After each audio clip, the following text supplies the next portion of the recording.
Hey, I want to welcome you all to NAMM 2007. Right now, I want to introduce to you the V-Synth GT.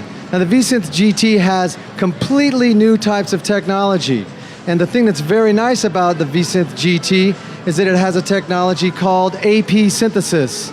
And what AP synthesis does is it is the elements that connect a note to another note. And this is what we call phrasing. This allows phrasing from the keyboard to sound like acoustic instruments. Now, before we get into the AP synthesis stuff, I want to talk to you about how the architecture of the V-Synth GT is. Now, the V-Synth GT is essentially two full-blown V-Synths from the previous sound engines, two V-Synths together with the AP synthesis, with the vocal designer, allows you to create amazing textures, amazing lead sounds, amazing drum loops. It's just really one of the most creative and flexible keyboards ever produced.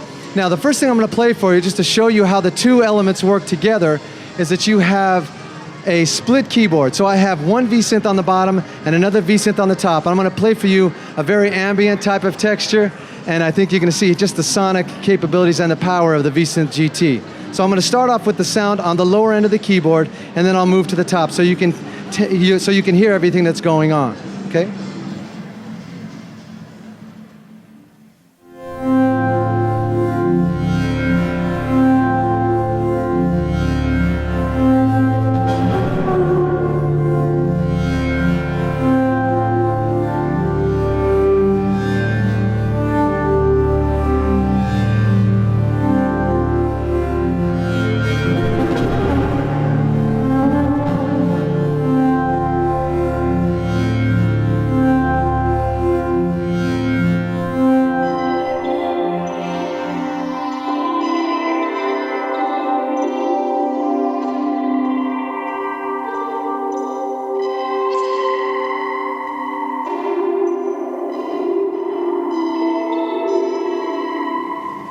So you can hear how the sound is morphed between the two layers of the V-Synth. The original V-Synth was always very, very famous for working with drum loops and sort of creating sounds through using the step modulator and some other elements, tweaking the sound with not only the D-beam, but also with the time trip pad.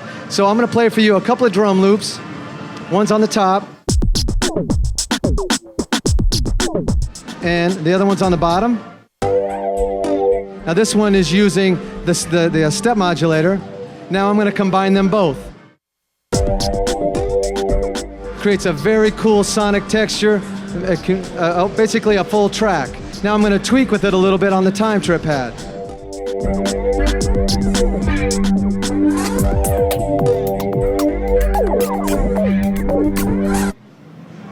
So it just gives you a little bit of idea how you can work with rhythms and the V-Synth GT.